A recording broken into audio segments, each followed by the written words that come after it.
Olá, pessoal do canal Falando Francamente, tudo bem com vocês?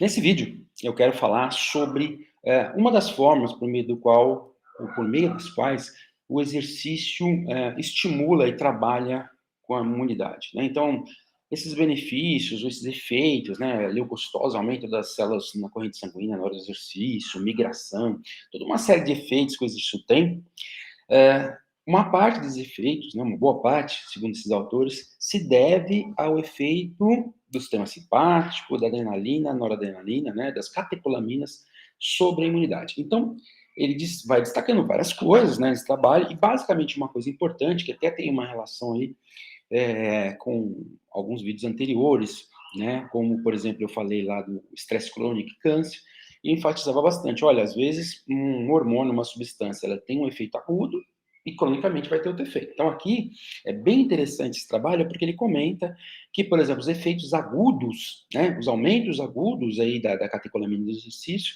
são os fatores que levam às melhorias e benefícios do sistema imune, quando, por outro lado, né, como algumas doenças, como a gente tem a insuficiência cardíaca, né, você tem uma hiperatividade simpática, algumas outras doenças, hipertensão, e várias outras, o efeito crônico das catecolaminas aumentadas é prejudicial.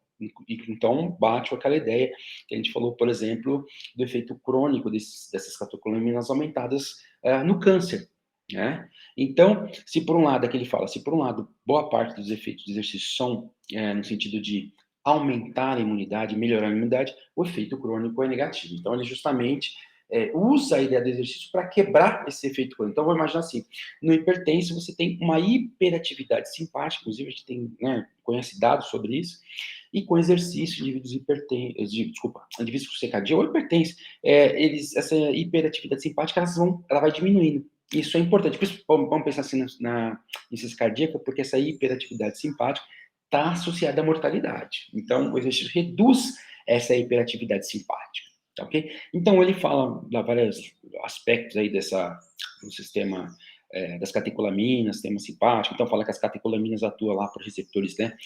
Alfa-1A, Alfa-1B, alfa-2A, alfa-2B, alfa-2C, beta-1, beta-2, beta-3, ou seja, 9 subtipos de receptores conhecidos, sendo que as células imunes têm mais o tipo 2B. Tá? Então, aqui, eu quis mostrar só para a gente entender, né, que isso não tem a ver com o trabalho, inclusive isso aí é uma imagem do livro lá, o Powers, de Fisiologia do Exercício, mais básica, né, mas é interessante mostrar aqui, por exemplo, em relação à intensidade do exercício, como que aumenta, né, alguns hormônios contrarreguladores. Então, aqui mostrando a queda da insulina, uma coisa clássica que a gente sabe, e os efeitos dos hormônios contrarreguladores, né, adrenalina e noradrenalina, que ele fala do hormônio de crescimento, cortisol, do glucagon, mais adrenalina e noradrenalina. Então, ele fala que, por exemplo, no exercício de endurance, e você pensando na intensidade, ela tem um efeito, vamos dizer assim, exponencial, vai aumentando, né, à medida que aumenta a intensidade. Mas, por outro lado, se você olhar esse gráfico aqui, você vai ver que há um efeito também em relação à duração. À medida que a duração vai aumentando, esses hormônios também aumentam. Então, essa coisa aqui é do livro do Viru, aquele livro, né, de controle bioquímico do treinamento. É uma figura bem bacana, porque ele dá uma ideia que um exemplo clássico aqui, simplesinho, não clássico, simplesinho, né, de como a gente entender o aumento da intensidade do exercício, que é mais ou menos o que está ali. Então, imagina que às vezes você começa o exercício com intensidade não muito alta, mas vai passando um certo tempo, essa intensidade, esse tempo vai fazendo uma série de mudanças, alterações metabólicas, você vai tendo um aumento dos hormônios, né, daqueles hormônios contrarregulatórios. Vamos pensar assim. Se por outro lado você já começa o exercício intenso, de curta duração, então ele já aumenta o hormônio de cara, a hora que o exercício acaba, esses hormônios diminuem. Ou você já pode pensar no exercício de alta intensidade de longa duração, que os hormônios vão aumentar e ficarem altos até o fim do exercício. Ou seja, como é que você pode aumentar os hormônios da liberação do exercício, conforme aquelas figuras ali? Ou você tem um limiar de duração, né? Você tem um limiar de duração, vai aumentando a duração do exercício, aumenta. Ou você tem um limiar de intensidade, que já começa intenso e curto acaba. Ou você tem as duas coisas junto e um grande aumento de hormônios, né? Então, o exercício às vezes começa numa intensidade até fixa, mais leve, mas vai passando o tempo e vai aumentando esses hormônios em função das necessidades de alterações metabólicas. Ele já pode ser de curta duração, começar intenso, os hormônios já vão dar um pico, ou pode ter as duas características e está sempre aumentado.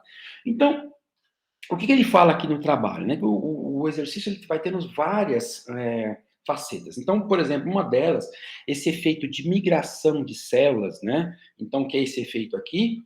Então, por exemplo, a gente sabe que começa o exercício e você tem um aumento, por exemplo, dos linfócitos na corrente sanguínea. E aí ele relaciona alguns subtipos, né? Linfócito NK, CD16, células TCD8, CD3, CD4, né, célula B. E aí você vai vendo que tem uma hierarquia aqui, né? Então ali a célula NK é aquela que mais aumenta na hora do exercício e a célula B é a que menos aumenta, pelo trabalho da Peters.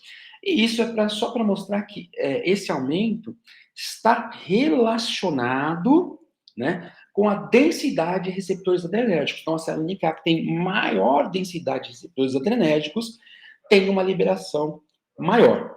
Célula B, que tem uma menor densidade de receptor energético, tem uma migração menor.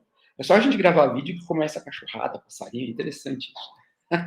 Então, aqui é uma figura bastante interessante do trabalho, né?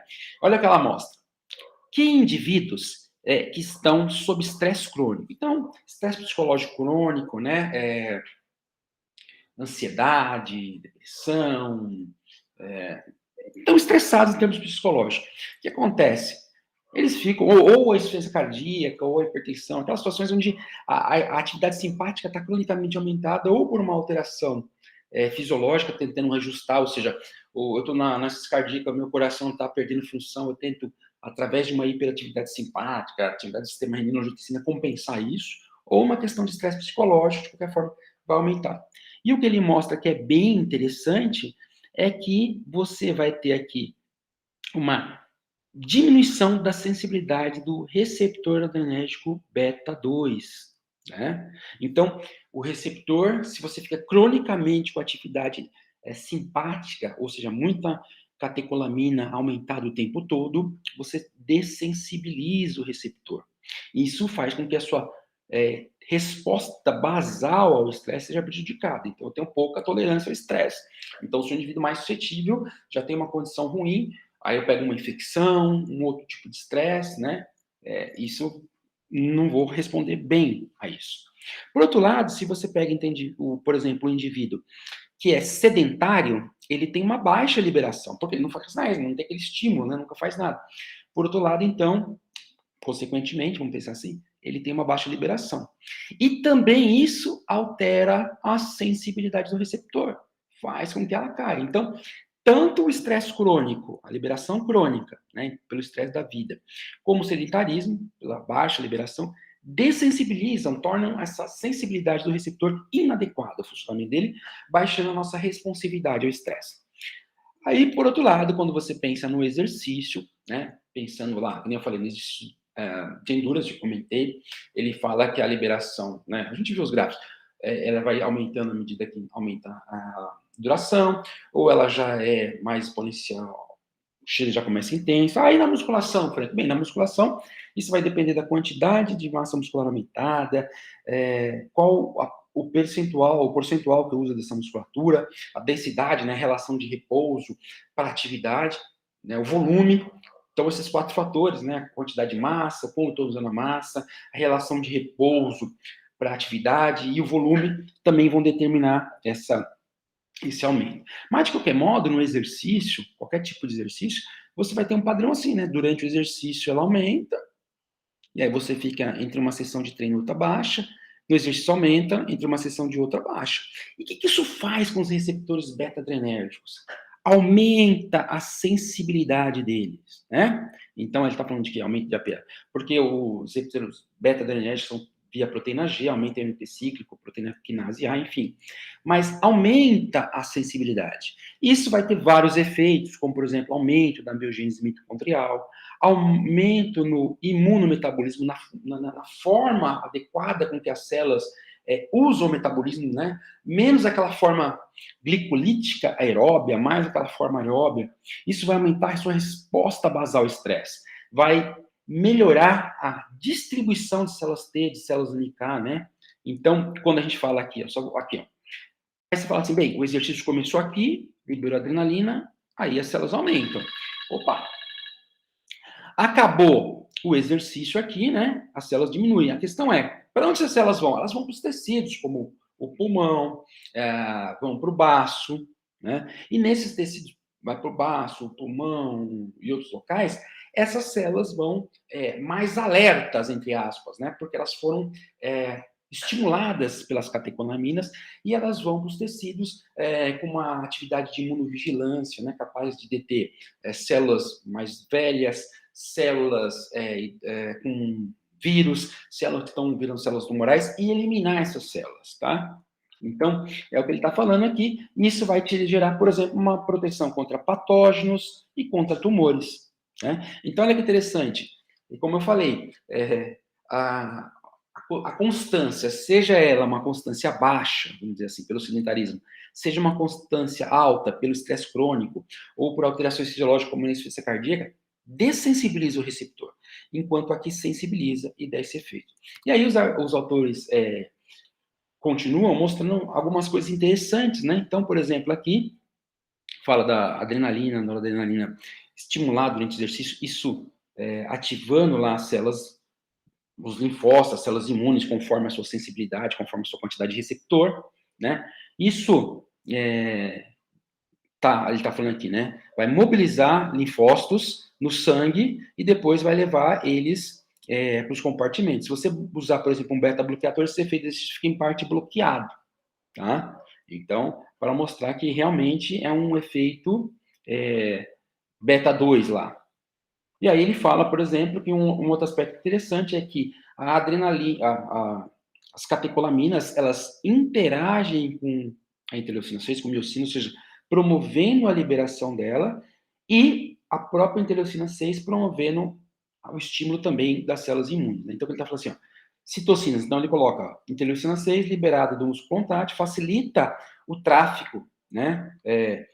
O estímulo promovido por células pela catecolamina e noradrenalina, as catecolaminas, adrenalina e noradrenalina, via receptor beta 2. E o interessante que ele está falando aqui, facilita esse estímulo para entrada em células tumorais, né? Tumor sólido, a pessoa está com tumor, as células linfócitos são estimuladas no exercício pelas catecolaminas e também você libera interleucina 6. Essa interleucina 6, junto com a ação da catecolamina, faz com que mais células migrem para os tumores, caso eles existam. Então, aquele efeito aumenta na corrente sanguínea, depois vai para o tecido, inclusive combatendo o tumor. Tá? E uma outra coisa interessante que esse trabalho propõe, isso é bem mais para o pessoal da medicina, né? Que eles propõem que, quando você, por exemplo, vários tratamentos do câncer, geralmente o pessoal usa beta-bloqueadores para evitar efeitos cardiotóxicos dos remédios quimioterápicos, ou para ministrar já alguma patologia cardiovascular que o indivíduo já tenha antes do tumor. E aí ele fica pensando o seguinte, bem, mas espera aí, uma das coisas importantes para o tratamento do câncer é justamente o exercício, e esses efeitos bons para o câncer são daqueles efeitos, não da adrenalina crônica que a gente falou, mas os efeitos intermitentes ali, né, intermitentes pensando entre sessões de exercício. Então ele propõe assim, se você simplesmente bloquear toda a parte beta-adrenérgica, você pode estar privando o paciente com câncer de parte dos benefícios do exercício. Então eles propõem aqui que você use bloqueadores beta-1, tá? Lembrando que as células têm beta 2. Então, você usar os beta 1, você acaba, vamos dizer assim, permitindo o tratamento cardiovascular, porque o coração, aproximadamente 75% dos receptores adrenérgicos dele são beta 1. Então, você permite trabalhar o coração ali, evitando a cardiotoxicidade, trabalhando se a pessoa precisa tomar esse beta-bloqueador, por qualquer motivo, mas não impedindo o efeito do exercício, que é beta 2 nas células imunes. Tá ok, pessoal? Então, espero que tenham gostado desse vídeo. Eu fecho aqui a imagem aqui dentro daquele estranha história lá do Dr. Jekyll e Mr. Hyde, né?